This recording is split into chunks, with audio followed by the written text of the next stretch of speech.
धाराशिव जिल्ह्यातील झेंडू फूल उत्पादक शेतकऱ्यांना सध्या मोठ्या अडचणींचा सामना करावा लागत आहे। आखाती देशांमध्ये सुरू असलेल्या युद्धसदृश परिस्थितीचा परिणाम आता थेट शेतीवर दिसू लागला आहे। निर्यातीवर परिणाम झाल्यामुळे झेंडू फुलांची मागणी कमी झाली असून शेतकऱ्यांना अपेक्षित भाव मिळत नाहीये। त्यामुळे अनेक शेतकऱ्यांना आर्थिक तोटा सहन करावा लागत आहे। सणासुदीच्या काळात झेंडूला चांगली मागणी असते, मात्र सध्याच्या परिस्थितीत बाजारपेठ मंदावल्याचं चित्र आहे। सरकारने याकडे लक्ष देऊन शेतकऱ्यांना मदत करावी अशी मागणी शेतकरी करत आहेत। सध्या झेंडूची परिस्थिती एकदम वाईट झालेली आहे। 1-2 एकर झेंडू लावलाय। 3 महिन्यापूर्वी लागवड केली याची, पण लागवडी सुरुवातीपासून आज शेवटचा तोडा होण्यापर्यंत आलाय, पण 20 रुपयाच्या वर काय भाव भेटलेला नाही।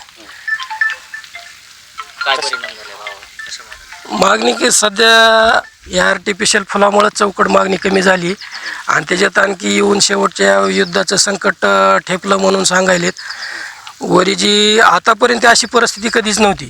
किमान 20 रुपयानं का विना विकत होता, पण आता 2-2 दिवस गाडी उभारून 20 रुपयानं सुद्धा 10-15 रुपयानं गाडी विकली जाते। कसा बसा मजुराचा खर्च आणि गाडीचा खर्च निघतो, शेतकऱ्याच्या हातावर तर काहीच यायला तयार नाही सध्या तर। ह्याला कमीत कमी माझा 3 महिन्यापासून आतापर्यंत 2-2.5 लाख रुपये खर्च झाला आहे। प्लॅन्टेशनपासून फवारणे, खतं, औषधं। आज तरी परिस्थिती उरल्या तरी अशा परिस्थिती बदलण्याच्या आशेवर आतापर्यंत चालू आहे, पण प्लॉटचा शेवट होता आला तरी सुद्धा काय परिस्थिती बदलायला तयार नाही। पूर्ण प्लॉट वाया गेला। उत्पादन खर्चाची सुद्धा बरोबरी झालेली नाही। उत्पादन जास्ती भेटणं तर वेगळंच, पण त्याचा खर्चाची बरोबरी झाली नाही। खर्च झाला 2.5 लाख रुपये आणि 1-1.5 लाख रुपये सुद्धा व्हायला मुश्किल आहे।